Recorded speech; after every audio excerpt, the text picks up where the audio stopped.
All right, welcome everybody to our Madden 25 Rebuild the Jacksonville Jaguars series. That is interesting to say. Episode number 1. In case you guys are brand new to my channel, welcome. My name is Tuxedo T-Shirt.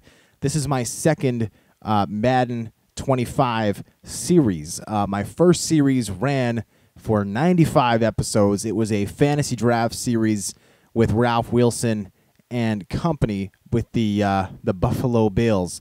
In the meantime, I have moved on, and we're starting a brand new series. So welcome to the channel. Hope you like what you see and that you'll consider a subscription to my channel, though I'll let you make that decision for yourself. In the meantime, here's what we got. We have a brand new series here that will see me challenge myself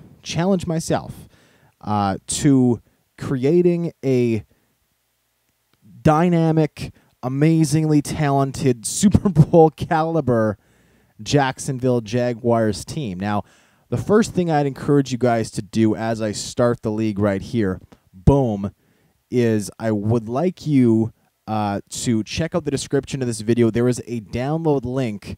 Then this is just a demonstration of how nerdy I am. There's a download link called Jacksonville Jaguars default roster. And what that is, it's a PDF file I created detailing the current Jacksonville Jaguars roster, at least the default roster for the preseason of Madden 25. And here's how it's going to work. Basically, is we are going to quickly start off this video by just making a quick rundown of the team. And the reason that PDF file is beneficial is because some of the Madden 25 menus, as anyone who's played this game knows, are not terribly intuitive. They're kind of messy. Not all the information you want is on them. So to avoid me bouncing back and forth constantly between contract pages, depth charts, rosters, etc., you guys can follow along at home. So what I'd suggest you do is put the video, don't make it full screen, just keep it up in the little YouTube setting, and then have the PDF file on the side or bottom of the screen, whatever floats your boat, so you can kind of follow along a little bit. And I'm going to start off by just, actually, what I should start off by doing is setting our coaching strategy settings, because that will determine the way in which these players are schemes, the way in which these players are graded. And so what I've decided, and I've looked at the roster, I've yet to make any moves, obviously, but I have the roster in front of me. And the best thing that I think for this team is to run a West Coast offense. And as we learn more and more about the way in which that'll work, we can work to figure that out. So I'm just setting our settings here. Generally speaking, we want to be pretty balanced in what we do. West Coast, in case you're not familiar with that style of play, is West Coast offense is all about short passing. The reason for that is really set around our franchise quarterback, though that is something we'll get to in 1 second. In the meantime, right guard, we are going to keep Big Mauler, because the right guard is somebody we'd like to be able to run behind on short yardage. We would like to build around our franchise quarterback, who is already on the team, but I'm going to give you guys a little bit of an opportunity to wait in some sneaking sense of questioning. Not aware of who the quarterback's going to be, even though it might be kind of obvious. I don't know. And once I have all these plugged in, we'll quickly go over all of these default settings just really quickly, because middle linebacker, let's go balanced. I'm okay with balance for all the linebackers. Just one man-to-man. We do want a bit more of an aggressive defense, I think. And again, also, if you've seen my Madden 25 Connected Franchise Owner Mode Buffalo Bills series, you will know that I am all about my own kind of ideas of how a team should run. However, given the fact that this is a team that is not one that I'm going to be playing as, I made these decisions judging by the rosters. So kind of working with what we already have to an extent. So offense, West Coast. Defense, attacking 4-3, West Coast quarterback. So this is a quarterback who's got short accuracy, doesn't need a super strong arm, but has a lot of awareness, a lot of ability to recognize coverages, etc., and move the ball around with his legs and using the pocket, etc. Running back, balanced. I want someone who can run, catch, etc. Fullback, same thing, who can block but also run, catch, etc. Wide receiver 1, balanced. Somebody who can run the deep routes, but also someone who can come underneath. Wide receiver 2, possession, totally possession receiver. Somebody who's got a great ability to catch in traffic. Doesn't have to be a great runner, though. Tight end receiver, not a vertical threat that needs a lot of speed, but somebody who can get out there and be a primary target in this offense. Left tackle, I want the left tackle to just be a plug that defensive ends are unable to solve. Middle of the offensive line, balanced in terms of left guard and center. Strength, awareness, pass, run blocking, all important. Right guard, big mauler. The only reason for this, again, as I said, short yardage reasons. We want somebody we can run behind. Right tackle, balanced. Typically, the right tackle position is more of a run blocking position. However, because we want so many short passes, we do want somebody who it's a little weighted a little more towards the pass blocking side of things. Both of our ends, I want speed rushers. Defensive tackles, I want run stoppers. That's just more personal preference, but also because I think we're going to have to swap out both defensive ends anyways. Linebackers, all balanced. Guys who have some speed and agility, who can cover in passes, but also have nice tackling abilities. Corner, 1 man-to-man, somebody who can just dominate and take over an entire game. Hopefully we get a Revis Island-type player. Second corner, balanced. Safety, balanced. Strong safety, playmaker. I'd like to get somebody who can force fumbles, etc. And I think we already have that guy on the roster as well, which is why I had that setting there. Kicker, punter, power, boom. The only reason I go over those at the beginning is because that's going to affect the overall rating. So if you're following at home, if you want to try and use my roster moves as a blueprint for your own team, the ratings are going to be different based on what your scheme settings are. So those are my scheme settings, and you guys are more than welcome to use them for yourself. So here we go. What I'm going to do now is I'm going to break down the roster really quick, position by position. As you guys can see in the PDF, any player who's 25 years or younger, I've given a grade to their future potential and what I think they can grow, looking at or grow to, depending on their individualized skill sets, talents, etc. And so here, our franchise quarterback is going to be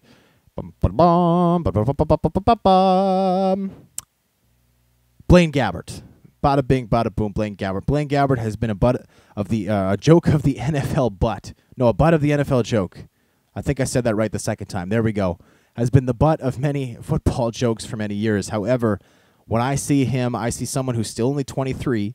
I see somebody who's under a very friendly contract, $1.8 million over the next 2 seasons. 2/3 of that is guaranteed, but I like the fact that we wouldn't have to re-up him for a couple years. His throwing power, 89, strong enough for West Coast offense. Short accuracy, 83, pretty good. Best that we have of anybody. Medium accuracy needs some work. Deep accuracy needs some work. But as long as we can keep things in that West Coast style of offense, then throw on the run, 77 is pretty good for this game. You don't find a lot of guys who are 80 or higher in this one. Play action needs a little bit of work. Awareness obviously needs some work, but his speed is nice. Strength, decent. His size is great as well, 6'5", 233. Agility, acceleration, good. He can run the read option pretty well. I really like what he has to offer as raw abilities and skills. I like that his injury rating is 90. It means that hopefully he'll be able to stay in the game. Stamina, 88. That means he's likely going to be, still firing on all cylinders late in the game. Aside from that, Henne is going to have to be traded. He is making or scheduled to make $3.5 million this year. It is a bit of a bummer that $1.5 million is guaranteed. By the way, in case you guys don't know, I'll quickly bring up the contracts page. This will also be a demonstration of why I did exactly what I did with the PDF, because it is cumbersome to constantly flip back and forth to check out players. But if we look at Chad Henne's agreement, he has a 2-year deal worth $7 million. That means he's making $3.5 million a season. Obviously, That means not all contracts are balanced the same way. For example, Blaine Gabbert 1.86, then 2.05. So a lot of the deals are back weighted, but he is making, Chad Henne that is making $3.5 million this year because half the deal has expired. It was signed a year ago for 2 years. 1 year's left, so 3.5. Then we look at the bonus. The bonus we're cutting in half again because the contract is half over. The bonus represents money we can't get back. So if we were to cut or trade Chad Henne right now, we would still owe him $1.5 million because that is the bonus on his salary. That's the guaranteed money. So if you heard, in transactions from the NFL, if you've seen tweets from, Adam Schefter, whatever, you say like, oh, and there's X amount of guaranteed money. That's what it means. There's bonus. Blaine Gabbert, when he originally signed as a rookie, 4-year deal, $7.2 million, $7.2 million, $4.8 million was guaranteed. That's the bonus. That's what's guaranteed. So Chad Henne, we're going to have to eat some of that money. That money will go towards the 2014 cap penalty, which means that we have to pay out that money next year. It'll make this year easy to pay for, but next year a little tougher, which is a bit of a drag. But we'll get on with that as time goes on. As you can see right now, we only have $26 million of cap space to play with. That's not a very good number. We need to work that, and part of that is by getting rid of guys. Now, the nice thing with Chad Henne is because he's making $2 million of salary this year and 1.5 of bonuses, in the end, we save $500,000 if we cut or trade him. So he will be cut or traded. Matt Scott, rookie out of Arizona. He's got crazy speed, as you can see on the PDF, 82 speed. Good throwing and power. Not a ton of accuracy, but I think he could be a decent backup, maybe even the eventual starter. In the meantime, it will be Gabbert, particularly because Matt Scott's awareness is 42, which means that he essentially knows what a football is physically and nothing else, like that daft. So he'll work on that. Aside from that, Mike Kafka likely gone. Has almost no guaranteed money in his contract. And Jordan Rodgers, unfortunately, though he was a part of my team as a third stringer on in our Madden 25 Buffalo Bills series, he will be cut from this team just because he, despite the fact that he does have some guaranteed money as well, it's a pretty negligible amount, just $200,000, and isn't going to develop to be our guy. Already 25 years old. Even though he's a rookie, he's 2 years older than Blaine Gabbert, who's got 2 years of experience. Moving on to our running back position, the guy I'm excited about is, boom, Denard Robinson. Only 65 overall. However, with that being said, he has a ton of upside. As a rookie, he's signed to a very nice deal. $400,000 a season is his salary for the next 4 years. Speed 92, agility 95, acceleration 96. His awareness is terrible. He's another one of those guys who really only knows what a football is right now. His carrying is also poor. He's going to fumble the ball a little bit here and now and again, but his spin move is great. Juke move is great. I love his elusiveness. I love a lot of stuff about him, and he's going to come into play because we have no choice but to trade away Maurice Jones-Drew. Jones-Drew has 1 year left on his deal. He's making $4.2 million as a salary. 1.8 of that is guaranteed. It means we will have to eat the $1.8 million against next year's cap. However, he is a free agent at the end of this season. He's not going to be able to re-sign with us. And if our goal is to win a Super Bowl, actually, I don't know if I even said that. Yes, I did. 5 years is the goal for this series. 5 years to win a Super Bowl. We have 5 years, and that's it. To re-up the Jacksonville Jaguars and earn them their first Super Bowl championship. They were an expansion team in the mid-'90s, have not won a Super Bowl, even been to one. They've been to an AFC Conference championship game, never been to a Super Bowl. So we're going to try and win them their first one. We have 5 years to try and make it happen. Maurice Jones-Drew in 5 years, he's going to be 33. Not going to be useful. We have to get rid of him now when he has some value. Forsett might have some value in the immediate future, though I'd like to get Robinson some playing time as a 22-year-old rookie to develop him. Todman and Grimes, I've given them both C pluses on our document here. Grimes is a bit more of a little bit of a bigger guy, doesn't have the same speed. Pardon me, I'm reading that wrong. Todman is a speed guy, 94 speed, 90 agility, whereas Grimes is a bit of a bigger body, 209, second-year guy, 23 years old, who's only got 86 speed, a little bit of a bigger body. I think they're both worth keeping around for right now, particularly Todman, because he is signed for this year, has a little bit of bonus money.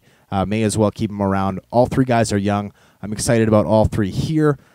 Depending on what is available currently, Pryor might be our guy as our fullback. As you can see, his number's pretty awful right now, 58 overall. However, fullbacks are really easy to get up in terms of their other abilities. Pryor has 80 speed, which I like, 95 injury I like, and he is signed for 4 years as a rookie. I did Google how to say this man's name. I am sure I'm going to say it wrong, but I think the pronunciation is Ta'ifoui. I'm probably wrong on that, and I apologize to him and his family and people from his cultural background. It's just a difficult name to say for me and somebody who's never encountered a name with 2 apostrophes in it before. He's likely going to be cut. No guaranteed money, making $900,000. Already 26, not old, but it means that, again, in 5 years, he's going to be 31, probably not the most useful player. Wide receiver, I think, is the position at which I have the most optimism for this team. I like Cecil Shorts. I like Justin Blackman. I think they're both exciting young players. Shorts 25, Blackman just 23. Blackman, the big thing for him is the 90 catching, 87 catching in traffic. Great possession guy to send over the middle, and he's got the weight to avoid those injuries. Also, his injury rating is 94, which I like a lot. So if he gets lit up over the middle, chances are he's going to hold on to the ball and not get hurt. Shorts, meanwhile, great catching ability. He's got a little more speed. Shorts' speed is 94. Blackman is just 87, but he's that archetypal possession receiver we need, and we have on our list. The rest of the guys, not terribly excited about. I mean, the key really is that we have 2 guys who look like they can start right away and for many years into the future. Certainly Blackman, I think, will be a very effective receiver even 5 years from now. Massacoy, Shipley, Price, Clemens, Sanders, Palmer, not particularly excited about any of them. We'll see how that works once we start making some moves. Tight end. And by the way, as I say that, I should let you guys know, I'm breaking down the roster really quick right now. Actually, I'm not doing it very quickly. I'm taking my sweet time. I should go faster. Then what I'm going to do is shut off the recording equipment, spend a couple hours, make the changes I need, and actually, I won't shut off the recording equipment. I'll keep it there. I'll do some commentary over the recorded video to let you guys know the changes I made, and then to end the video, I will do another full sweep of the team quickly to show you all the changes I made and the team that's going forth. Also, another just quick upkeep bit about the series. We are going to be uploading this series on Mondays. We're going to have 1 video for season's beginning, 1 video for season midway point, and then 1 video for the season's end. And if we make the playoffs, I don't think we're going to make the playoffs this year. Probably going to finish with the first overall pick this season. But my goal, anyways, is to, if once we make the playoffs, to then simulate those games live. So you guys will see live as it's happening whether or not we're winning playoff games, which I think could be really exciting. The only thing I'm going to do with this series in terms of actual playing is I'm going to play all the practice scenarios. That way we're getting all the actual development points that we need to grow players. But I think it'll be a lot of fun to pop in every 8 weeks of the season, see how guys have progressed, see the stats, see the standings, those types of things. So anyways, back to our player analysis. Lewis, a decent player now. But he's got a huge salary. Lewis is signed for 3 more years for $21 million. Just $3 million of that is guaranteed. So if we cut him, it'll cost us $3 million next year against the cap, but we save $18 million. Keep that in our pockets to spend elsewhere. He's going to have to be traded. And he's one of the few guys on this team who has trade value. And also, like our leading halfback, Maurice Jones-Drew, Lewis is going to be too old to really be an effective player by the time this team is competitive, so he's got to go. Reisner, I'm not super excited about as a prospect. Ryan Otten, though, I am excited about. Otten, I gave him a B. He's got 81 speed. His catching ability, pretty good. I think he has a lot of potential. After that, likely training camp fodder. On to the left tackle position, Eugene Monroe is signed this year for just 1 more year, $5.3 million. As a 26-year-old left tackle, he is what we need. 93 pass blocking ability, 87 run blocking ability, 90 strength, 85 awareness. I really like this cat. I would love to keep him. The issue is 93 impact blocking. Doesn't get much better than that. His acceleration is also incredible. 82 acceleration for an offensive lineman is almost unheard of. Phenomenal player to build our offensive line around. The issue with Monroe is how much money does he want? If he wants to re-sign with us for, $12 million a season, we might not be able to make that happen. After him, Mark Asper's gone. Will Rackley, Austin Pazdur, not worth building around. Rackley might get the season to start because his strength is decent at 89, but I would likely like to move on. Pass order strength is 79. He's gone. Centers, Brad Meester has been with this team forever. He will not be with this team this season again. Meester was originally drafted by the Jacksonville Jaguars way back in the days of Mark Brunell. We just can't have a 36-year-old starter on this team. We need to move on. Brewster could be the guy potentially behind Meester. I gave him a C+ in my futures rating. He's got some nice features. He's got 90 strength, which I like a lot. His awareness is pathetic, and that's a problem for centers because centers need a lot of awareness to adjust blocking schemes and that. So we'll move on, and then move on from Gerberry. Brewster may be the starter, depending. Came to the Jags as an undrafted free agent just over a year ago. Could stay, could maybe not stay. Uche Nwaneri, I hope I'm saying his name right, needs to go. He's 78 overall, 29 years old, so he have a little bit of trade value. As much as I like his strength of 94, his run blocking 87, he's making $13.5 million over the next 3 years. $3 million of it's guaranteed. Too much to pay for a guy who at the end of the day is a mediocre guard. We need to get rid of him. Spitz is behind him, 30 years old. He's gone. His days of development are behind him. Here's the crown jewel of this team. Luke Joeckel has an A in my futures rating. Joeckel, 90 pass blocking, 85 run blocking, 87 strength. Great, great, great numbers. Phenomenal stuff. He is going to be our franchise right tackle, maybe left tackle. That's one of the nice things. If Eugene Monroe is not willing to re-sign, we can flip Luke Joeckel over to the left side. He can be a dominant pass blocker for many, many, many years to come. And he's also signed to a 4-year deal worth $21 million, worth every penny, in my opinion. Behind him, Bradfield could stick around, just 25 years of age. I gave him a C+. He could stay. We'll see. Left end. Jeremy Mincy has potentially the worst contract on this entire team, behind maybe just the guy playing opposite him. Mincy, 29 years of age, just 75 overall. Though granted, I do have he is more of a run-stopping defensive end, and I have a speed rusher listed, so his number's going to drop because of that. But he has 2 years left on his deal, $9 million in salary, $6 million guaranteed. Ouch. If we cut him, it will still cost us $6 million. If we keep him, it's only cost us $9 million. So he may ride the bench for us, depending on what we decide with the numbers game being what it is. Alu, a little too old to and a little too slow. Egbo, same thing. It's likely all three guys leaving in this position, depending on what Mincy's trade value is. If it's worth eating the $6 million to see what we can get for him. Babin.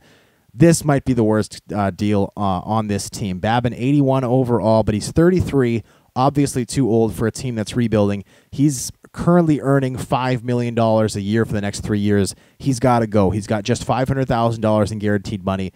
That is a negligible amount. And also Branch, the guy behind him, 81 speed, 74 block shedding, just a second-year player, was drafted by the Jaguars in real life in the second round of the 2012 NFL draft. I think he's got a lot of potential. Power moves, 86 is phenomenal. His pursuits, 89, that's phenomenal. His speed, 81, again, very good. Acceleration, 87, that is gold for a pass rusher. He has some holes in his game. Stamina, awareness probably being the biggest one. However, he could be a star, so he's going to be starting there. And Davis behind him, I give him a C+. Not necessarily a pass rusher. If we can find someone who's really, really cooking behind him, maybe, but likely Branch and Davis take this spot over. Defensive tackles now, Roy Miller, potentially staying, 26 years of age, making just $2.25 million for the next 2 seasons. Could stay, maybe could go. Diedrich, as you can see here, the Jags have a really large obsession with defensive tackles in their mid-20s. Diedrich could stay, could go, depending. If we're keeping Miller, I'd like to try and find somebody to develop behind him. Diedrich at age 26 might be a little past his prime in terms of developmental years. Kyle Love will be cut. He has no guaranteed money on his deal, but he's making $3 million over just this year. Needs to be cut or traded, depending. Send Derek Marks, likely gone. Smith, likely gone. Neither of these guys. Smith, I gave him an F in my futures category. All three just passed their primes in terms of developmental years, likely gone. Here, Russell Allen, likely gone, 27 years of age, just 77 overall, makes $4 million for the next 2 years. None of it's guaranteed, easily cuttable. And then we get Julian Stanford. Julian Stanford, I gave him a B in my futures category. He's got 85 speed, only 73 tackling. We have to work that up, but he's signed for the next 2 years for just $1 million. Great financial deal at just age 22. He is raring to go. I like his size, 6'1", 230. He's likely going to be the starter in this spot. We'll find somebody to develop behind him. Here is probably, I think, the biggest challenge that faces this team. The middle linebacker of the Jacksonville Jaguars is Paul Posluszny. Posluszny was drafted by the Buffalo Bills in the second round of the 2007 NFL Draft, came over to Jacksonville on a huge free agent contract. I got to be honest, I'm not crazy about Posluszny as a middle linebacker. He lacks a little bit of speed. His tackling is good, but not amazing. And he's signed for the next 4 years for $30 million. Now, guaranteed money in that $30 million equals $8 million. So cutting Posluszny would save us $22 million against the cap of the next 4 years, provided we were willing to eat that $8 million sum for the 2014 NFL season. The reality is, if Posluszny is worth a lot of the trade market, I say we make the trade. Again, a guy who's going to be 33 in 5 years, probably not somebody we want to build our defense around. Though the other problem is Michael Zimmer, the rookie backup, probably not a world burner. I gave him a C in our futures category. He also lacks speed, lacks tackling ability, lacks awareness, and he's only signed for 1 more year. Moving on, Geno Hayes, the incumbent starter. I kind of like him. He's got good speed. His tackling needs work, but he's already 26, might be too old to really develop. Marshall behind him, not crazy about his speed. Could potentially be a starter, but again, at 23, I gave him just a C, though his money is pretty good. 1.2 over the next 3 years, still on his rookie deal. Could potentially be the starter. I just hope he's not too far down the list at 66 overall to one day develop into a great starter. On to corners now. Marcus Trufant will be cut or traded. 81 overall at 32 years of age. Just too old. He only cost us $1 million, but there's no guaranteed money. So if he can fetch us even a 4th-round pick, it's worth making that trade. Also, 2 more cats I'm excited about on this team, Dwayne Gratz and Demetrius McCray. Both rookies, both a little, neither of them are big, 5'11", 6 feet for the 2 guys out of Connecticut and Appalachian State. However, both guys have decent speed at 90 and 91 respectively. And the 2 guys are both signed for the next 4 years for reasonable amounts of money. Gratz signed for $3 million and McCray signed for $1.6 million. So the deals are very nice, and both have decent coverage skills. Zone coverage 80 and 77 respectively. Man coverage 83, 79 respectively. I feel like those 2 guys can really pick things up. Gratz, I also think, with his man coverage ability already being 83 as a rookie, which is pretty unheard of, could be that shutdown corner that we need to be just a ball hawk in the secondary. Moving on from there, not super excited about many of these guys, to be perfectly honest. The only one who I'm really excited about at all is Jeremy Harris, who's 22 years of age. I gave him a C+. He's got 90 speed, 82 man coverage ability. The issue with all of these players is their awareness. All of these rookies have terrible awareness ratings, as you're about to see. But awareness is fixable, and it's something that's easily worth developing. 47. You can see for Gratz, it's 58. For McCray, it's 48. So these guys need work. They're not finished products, but I think in 3 years, we could have one hell of a backfield. Mike Harris and Rutland, meanwhile, likely on their way out, depending on what else we can find to fit in with this team. Now, free safeties will likely, Lowry will have to go. Lowry has a completely unguaranteed contract, $9 million over 3 years at the age of 27. Just 79 year overall, he's got to go. He'll be traded somewhere. Antoine Blake is the cat I want to develop as our starting free safety forever. I gave him a B+ in our futures rating. He's got 95 speed. He's signed for 2 years for just $1 million, so it's a very nice deal in terms of its cheapness and frugality. And after that, you know what? Man coverage 75, pretty damn good for a free safety. Zone coverage is just 73, but we can work on that. We can work on his shoddy awareness. Behind him, Josh Evans. I gave him a C+. He's not as athletic as Blake, not as good of a cover person as Blake, but I think he could be a fine backup. And Blake is signed for 4 years, which I like. Evans is signed for 4 years, $1.6 million at the rookie minimum. which I think is great because it means that he will stick around as we develop him, hopefully into being a decent player. This is one position that I don't even think I have to touch, which is wonderful. One of the very few ones that we don't have to do the heavy lifting. Jonathan Cyprin, the Jacksonville Jaguars 2013 second-round pick, 73 overall, 23 years of age. Not a hugely athletic guy, 82 speed only, but his coverage ability for a strong safety is ridiculous. 83-man coverage, 76 zone coverage is incredibly impressive. 6 feet 217. He's got some nice moves. I like his block shedding ability a lot. I like his pursuit. I like his tackling. I like his hit power is phenomenal. I like his jumping ability. He's got a lot of things to be excited about. I think it'd be our franchise strong safety for many, many, many years to come.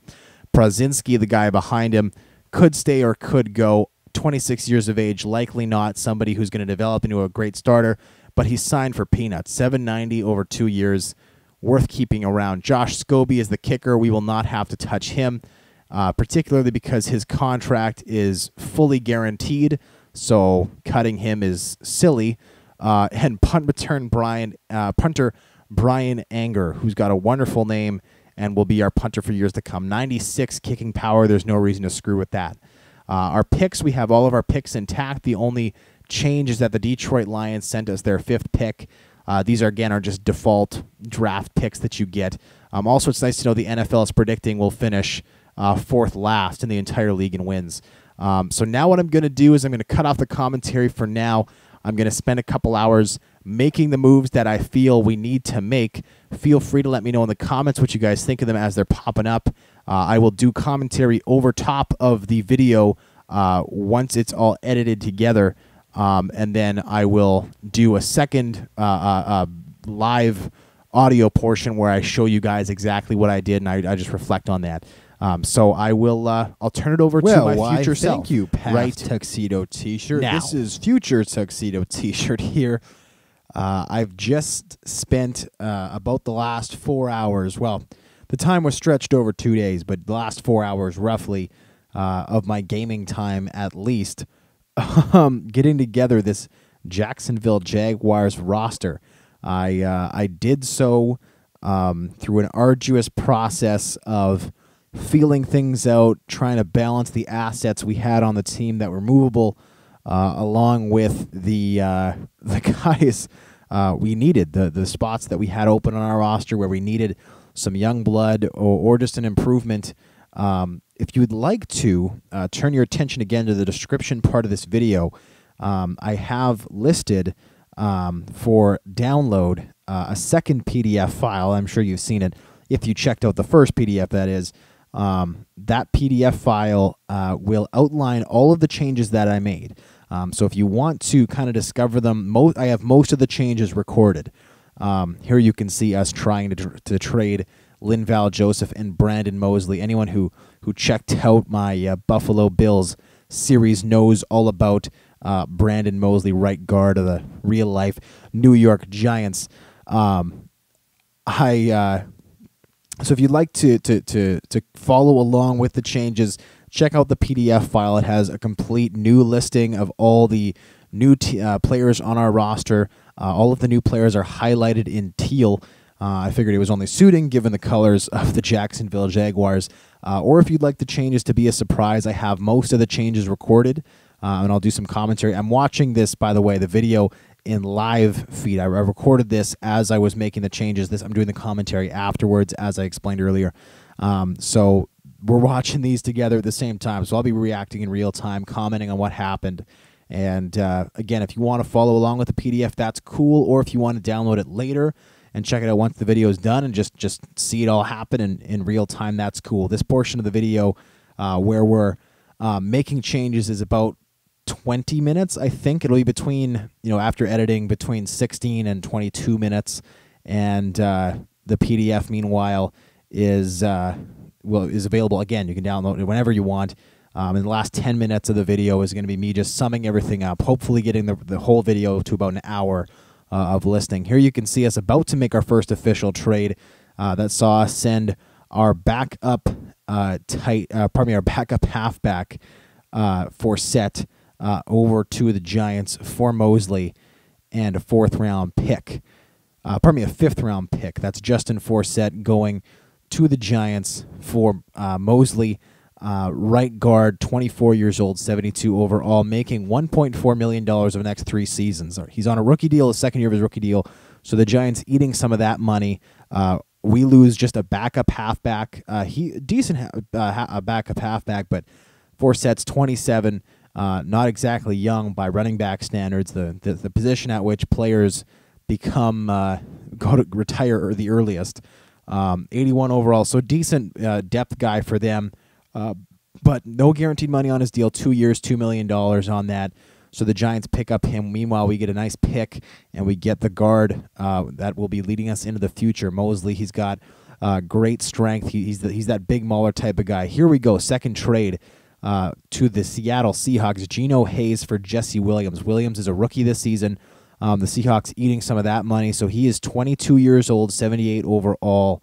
Got 95 strength, huge body, making $1.24 million over the next 4 years. So we're actually paying him less than the CBA would allow had the Seahawks not picked up some of his money. So we're paying him peanuts, and I think he's going to be a dominant player for us. Geno Hayes going the other way, 26 years old, 74 overall, and the same contract as Forsett, 2/2. Here we're about to make our third deal. I went through a list of probably 10 different left ends who are speed rushers and finally came to Billy Wynn. He was way down the list because he's really early in his development. He's 24, 65 overall. However, we were able to get him for a really nice price. Marcus Trufant, the corner, going. I'm trying to find him in the list here, or debating back and forth, given that the Browns want a corner. We talked about trading Trufant. Here I'm playing around with trying to potentially trade away a different corner, that individual being Alan Ball, 28-year-old corner. But we decided, let's go with Trufant. Trufant, already 32 years old, much past his prime, no guaranteed money, playing a position where we'd rather have some younger players getting some playing time. And in exchange for him, we get a great pass rusher. I shouldn't say great now, because he's not great right now. He's got crazy physicals with his acceleration, and he's got some great finesse moves, but his power moves are terrible. We need to work a lot with him. His awareness is off. We need to work again with him there. You see as we make the trade. So we get that and a 6th-round pick. So we're adding picks here. We got the 5th-round pick from the Giants. We have a 6th-round pick from the Browns. Here, 2 different players who I really, really coveted. Xavier Gooden, right outside linebacker. Again, crazy physicals, rookie on the first year of his deal. I really, really liked him. I put together a list of about 10 tight ends who are young, dominant. I wasn't looking at Rob Gronkowski, but I was looking at just about anybody else who was as good. Jared Cook was on that list, for instance. Jimmy Graham wasn't. Again, the asking price for him would be way, way, way too high, and justifiably so, because he's so good. However, Taylor Thompson, he's got terrible hands. His hands catching ability just in the top 60s, but he's got a huge size. He's 6'6". He's got great speed, and he's a great blocker. It's very difficult to find guys in this game who have great blocking skills. His run blocking is in the 70s, which for a tight end, particularly one as young as Taylor Thompson, is great. He's just 23 years old, 78 overall, and as soon as his hands get up and we can progress those, he's going to be a dominant player, helping with the protection schemes that we're going to have for Blaine Gabbert, as well as serving as an extra target. So Thompson and Gooden, crazy physicals and extremely cheap. Thompson, 3 years, $1.28 million. The Titans eating a bit of money on that. And Gooden, 4 years, $1.4 million. So both on their rookie deals, and the Titans eat money on both of them. Going the other way, Paul Posluszny.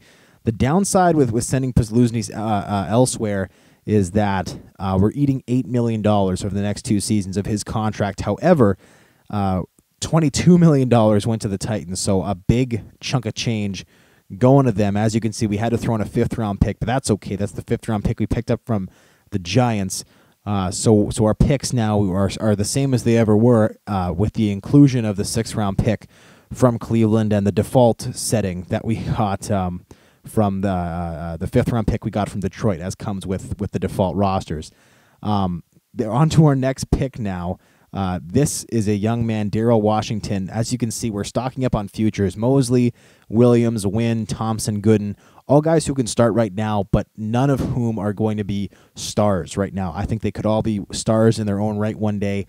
However, in the meantime, not exactly the case. So I was looking to find somebody, especially on the defensive side of the ball, with Trufant going the other way, who could bring in some experience, who could be a dominant player right now. Well, Darrell Washington represented exactly that. Washington is a middle linebacker with 90 speed. He's 6'2", he's 230 pounds, and he's a tackling machine. We can see his, if you want to check out his stats on the PDF, you can do that, or his ratings that are listed there. I flip through them again at the end of this video when I'm summing everything up. He is a dominant player, 88 overall, just the age of 24. He's not on a rookie deal anymore. The Cardinals signed him to a 5-year contract worth $21 million. Which is extremely cheap for his services. That's just $4.2 million a season. To put that in perspective, Brian Cushing is making just a smidge over $9 million a season to play at about the same level for the Houston Texans. And also, Washington, being just 24 years of age, has a high ceiling. Going the other way, Mercedes Lewis, we have to eat $3 million of his dollars the next 3 years, but that's fine because we sent $18 million the other way. Uche Nwari, a very overpaid right guard. We eat $3 million on him as well, but we saved $10 million sending him the other way. 29 years old, just 78 overall. Not a star player, but the Cardinals really wanted him because they were desperate for a right guard, and we sent a 5th-round pick. So, that was our own personal 5th-round pick, though I believe we picked one up later on anyways. Here we go trading to the Oakland Raiders, picking up a couple of sweet picks. Maurice Jones-Drew, who we knew we were going to have to send the other way. MJD, 28 years of age. He's 94 overall, so he's dominant right now, not going to be dominant for very much longer.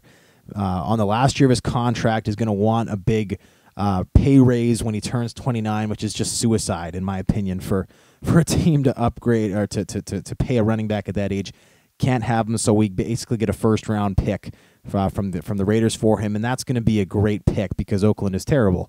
So that's great. Dwight Lowry, free safety, who's not going to be starting because that's Blake's spot. We get a 4th-round pick for him, basically. As you can see now, we're negotiating. Chris Culliver of the San Francisco 49ers corner appeared on the trading block. Culliver is 25 years old, 81 overall, making just $1.6 million over the next 2 years. We said, hey, why not pick up this guy? In real life, he is a homophobic douchebag. But that's okay because this is not real people we're dealing with. These are just imaginary people in a video game. So Chris Culliver, we decided to target him. We do have, of course, our 2 wonderful rookie corners available to start for us. Those 2 people being Gratz and McCray, both just in their first seasons of play, 23 and 22 years of age, respectively. However, getting Culliver right here for a 5th and 7th rounder, I think, is a steal, particularly when you see that he's under contract for 2 more seasons, not just 1. I have to play around, as you can see on here, to try and find the right balance of picks, but we eventually get him for a 5th and a 7th, which to me is a steal. I don't know why they look at that. Kevin Love, as you can see, Kevin Love, defensive tackle, backup defensive tackle, is a guy we try to trade a lot. Kyle Love, my mistake. There are other Kevins on this team. Kyle Love, 26 years of age, 73 overall. For whatever reason, the Jags are paying him $3 million over 1 year. None of it's guaranteed. We had to get rid of him, hoping that he could have some kind of trade value. And there we go. The trade goes through. So Chris Culliver, I'm not sure quite yet if he's going to be starting or if he's going to be the nickel corner. I think early on in the season, we'll have to start him at the number 1 spot, and then as the season goes on, we can get Gratz and McCray in slightly bigger roles. Likely that Culliver is only here for 2 years, unless he wants very little money. As you can see here, also this is a big deal. Here we have our backup left end.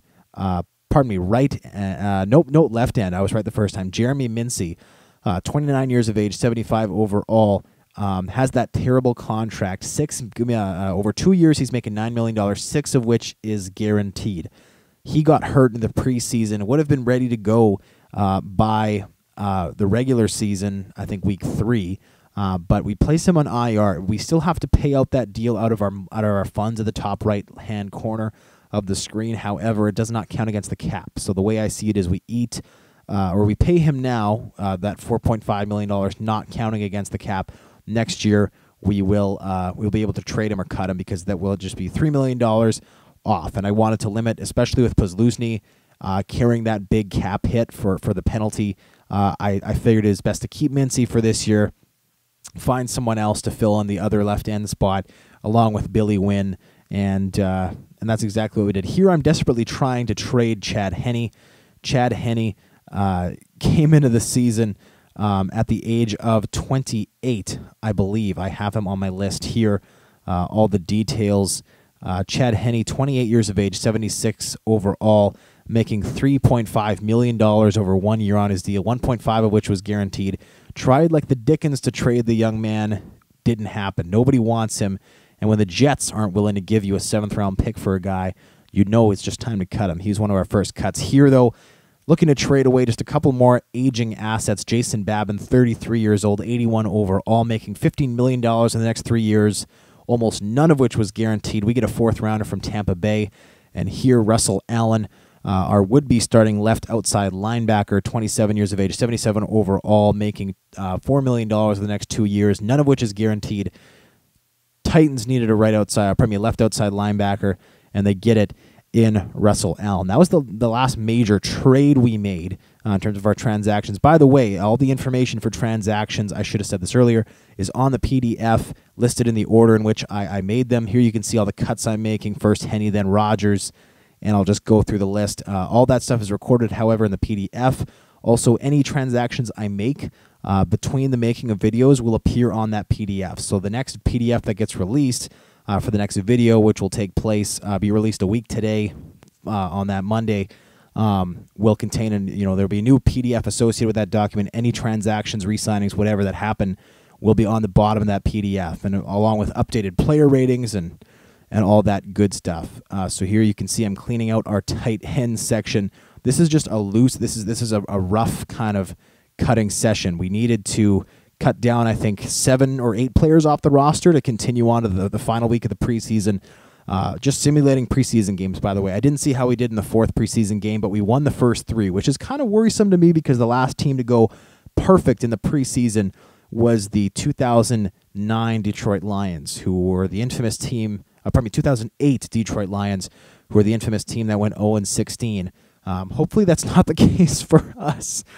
We will, of course, though, be likely a bottom 5 team this year. That's okay, though. First year of the 5-year plan is always going to be rough on the field. Here we're cutting a man who I wanted to keep just for his name, Panel Egbo. However, he was cut. None of the players we cut had a lot of guaranteed money. Egbo, $250,000. Smith, $200,000. Previous to that, Henne was really the only guy with big guaranteed money. And even then, big is a relative term, $1.5 million guaranteed. We have to eat that.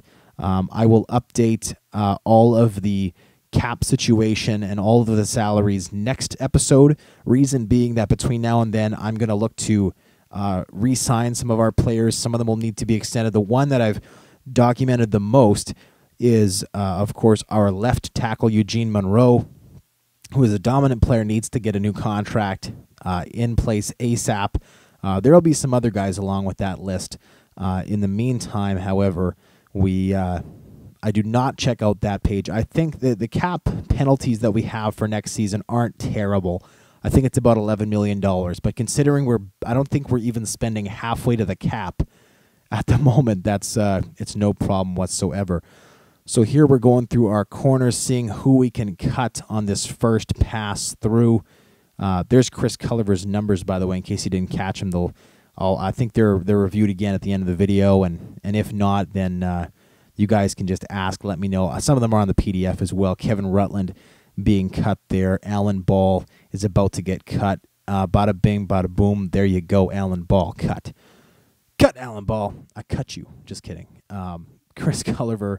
There you can see him at the top of our cornerback depth chart. Antoine Blake, the new starter, with Mr. Lowry no longer in place. Blake, the physical freak who can do anything. Strong safety. No one's getting cut this time around. And as we get to the end of, obviously we're keeping Scobie, we're keeping Anger, our kicker and punter. So now we go ahead to the free agent page, and you can see here there are some juicy free agents. The biggest fish of all, Linval Joseph, for whatever reason cut. We tried to trade for him, if you remember correctly from earlier. Linval Joseph comes up as a late cut from the New York Giants. Also, I want to point out how hilarious it is that we signed Darren McFadden. What happened in the game is Darren McFadden, once the Raiders traded for Maurice Jones-Drew, was traded in turn to the Cincinnati Bengals for, I think, a low-round pick. Also, bada bing, bada boom. Folks, in case you're watching the screen right now, Thaddeus Gibson, a man, another man that my Buffalo Bills fans will be very familiar with, came up in free agency as a pass rusher at the left-end spot. He is signed, so he will be the starter for us, with Billy Wynn being the man in waiting, the man we traded away for from the Cleveland Browns. So Gibson there, Joseph there is another signing, and McFadden. McFadden, again, was traded to the Bengals. I'm not sure what for, but then he was cut at the end of the preseason by the Bengals, and so we pick him up for 1 year, $2 million. He will probably only be here for 1 year. I just find it hilarious that the Raiders were willing to give up their first-round pick for Maurice Jones-Drew, only to then cut a very talented running back, or trade a very talented running back for much less than that to the Bengals, only to have them cut him. I think it's great that we pick him up essentially for free. Essentially trading Maurice Jones-Drew to the Raiders for a first-round pick and Darren McFadden. I'll take that trade any day of the week. Here I look through some of the other free agents. Also, we pick up a fullback here, Will Johnson, 23 years old, 70 overall, who will be our starting fullback. So unfortunately, for the remaining fullback on our roster, Lonnie Pryor, he gets cut, which is too bad, so sad for him. Getting on with the rest of our signings, by the way, Linval Joseph making $3 million over 1 year. He's going to be priority number one to re-sign. Linval Joseph, 87 overall, 24 years of age.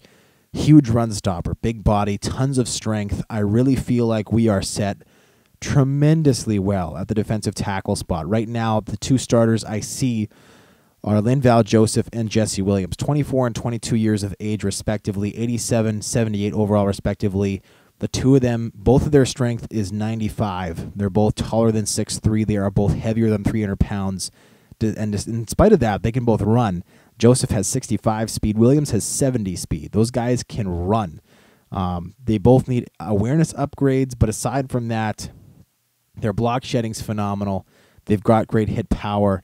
I think they're going to be great. And then Roy Miller, an incumbent defensive tackle who's making $2.25 million a year over the next 2 years, and Brandon Diedrich, who's making pennies this year, are great depth at 80 and 77 overall. I think that is right now probably our single best position at the defensive tackle spot. 4 guys, all good enough to start on probably a lot of teams in the NFL, and then tremendous youth. None older than 26, and all of whom have big upside.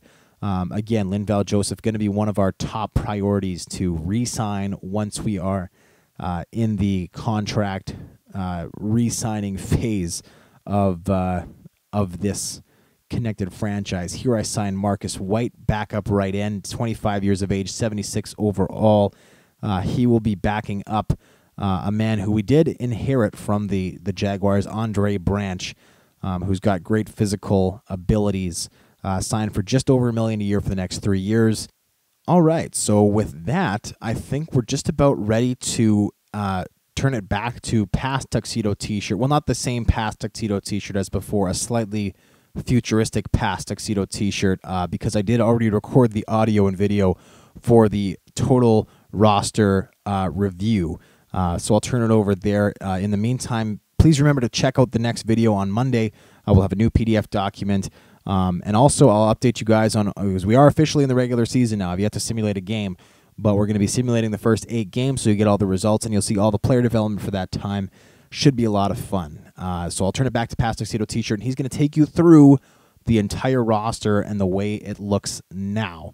So if you haven't already downloaded that PDF document, do it now and follow along at home. All right, and that culminates all those roster moves into the roster we're about to see. As you can see, we are now at week 1. Chiefs at Jaguars, our first game of the 2013 NFL campaign. Let's go ahead. Let's check out the finished product of this roster. There are a couple places where we're still not exactly sure where our starters are going to be because there's a lot of competition for a few spots. But here we go. Quarterback spot didn't change a thing. Blaine Gabbert, Matt Scott, Mike Kafka. Kafka's going to represent the third stringer who's going to be able to come in. Matt Scott, more of a developmental guy. Blaine Gabbert going to, at least for now, get the start early on and develop him along the way. Darren McFadden, obviously coming to us in free agency, will be the starter as the season went on. Grimes was cut, did not make final cuts, which means that with Jonathan Grimes being sent on his way, Todman and Robinson will be the backups. Both developmental players. McFadden likely only here for 1 year because he signed the 1 year deal for $2 million. But he could be a nice transitional piece. Also, given there are lots of places on the defense, for example, where we've gone as young as possible, I figured on offense it would be best if we had some veteran players come in to play around Blaine Gabbert, give him some success early on, help him develop quickly. Will Johnson comes to us in free agency, so Will Taufau and Lonnie Pryor both gone. Wide receiver position, barely changed anything here. Shorts is great. Blackman's great. Massacoy does well in the slot. Nice possession receiver. Jordan Shipley is currently hurt. When he is not hurt anymore, he will be released. Taylor Price also hurt. Once he is healthy again, he will be back. And Ace Sanders, developmental player at 5'7", and a kick returner as well. Tight end, Taylor Thompson. Obviously, Taylor Thompson coming to us in the big Tennessee Titans trade. Alan Reisner is a holdover from the original Jags. His contract is up at the end of this year, likely not renewed. Ryan Otten will be second on the depth chart. Another holdover, however, a guy who I think has real potential, signed for 3 more years, could be a great second tight end for us. Eugene Monroe, obviously the incumbent left tackle. One of our first orders of business is going to be re-sign him long-term.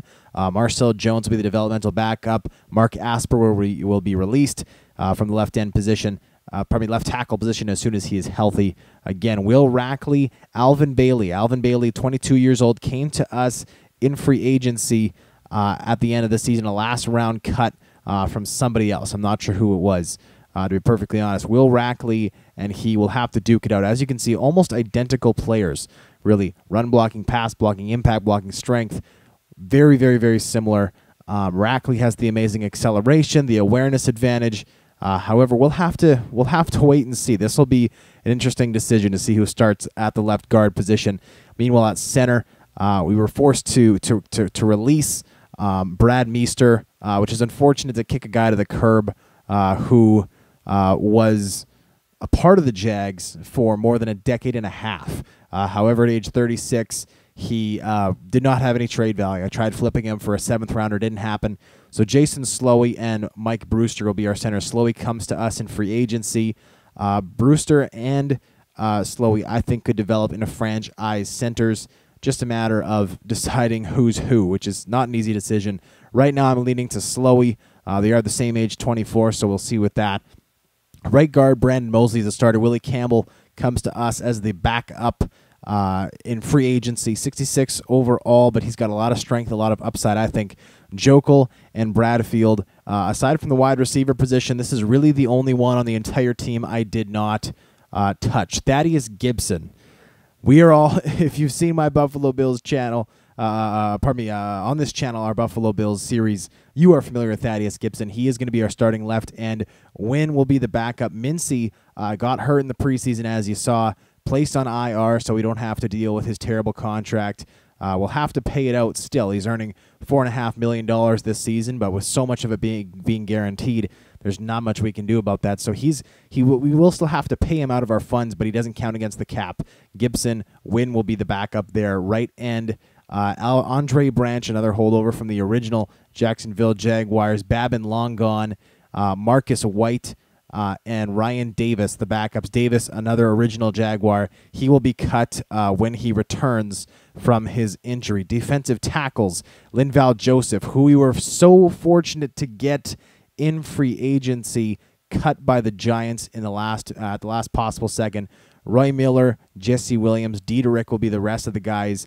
Dieterich, I think we hold on to as a depth guy alone. Miller might work in there a bit, but I see Joseph and Williams as the two starters.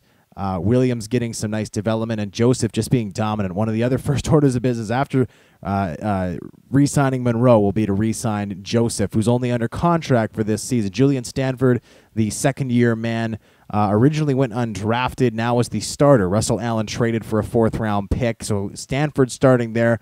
Dakota Watson comes to us in free agency as the backup. Darrell Washington, probably our biggest offseason acquisition, coming over in the big trade with the Arizona Cardinals. The quarterback of our defense. He's young. He's talented beyond belief.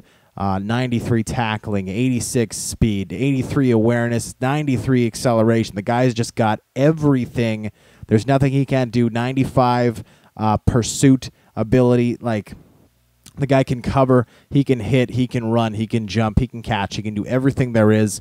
So lucky to have him. Pat Anger comes over as the backup in free agency. Xavier Gooden coming over in the trade from the Tennessee Titans. Doug Hogue, I want to say it is. I'm not sure. He comes to us in free agency as the backup. Corner, Chris Culliver, obviously coming over to us from the trade in San Francisco. He was on the trade block, comes to us for peanuts. Have not decided if Culliver is going to be starting or not. Culliver, he might be a homophobic douchebag in real life, but for us, he's here, and that might be the biggest punishment, actually, you can give a homophobic douchebag is making them play for Jacksonville. So he's here. Gratz and McCray there as the developmental guys, and Harris will also be developmental guys. Three of our 5 corners are rookies. Definitely long-term projections there. Antoine Blake, starting free safety. Josh Evans was a holdover from the Jags. He signed for the next 4 years. Obviously very raw, but just 22 years of age. Hopefully we'll get some nice development for us. Jonathan Cyprin and Chris Prazinski. This is the third and final position I did not touch at all. Cyprin and Prazinski, solid at the strong safety spot. Cyprin will have some nice development. Prazinski, I looked at replacing him. There was nothing in free agency worth developing, really, so he's there.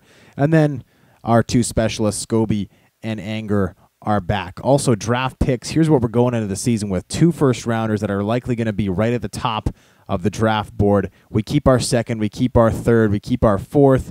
Our 5th is gone, but we have our 6th, and our 7th is gone. Both those gone in the Chris Culliver trade. However, we picked up Oakland's 4th as well as their 1st, Tampa Bay's 4th, Tennessee's 4th, and Cleveland's 6th. So that is the final way this team's going to be put together.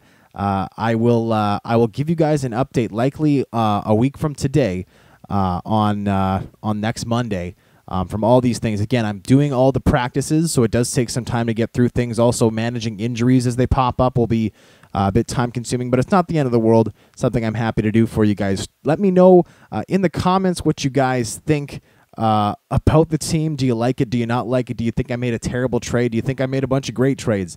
Let me know in the comments. Who do I look at extending? Who do I not overpay for? Who is worth overpaying for?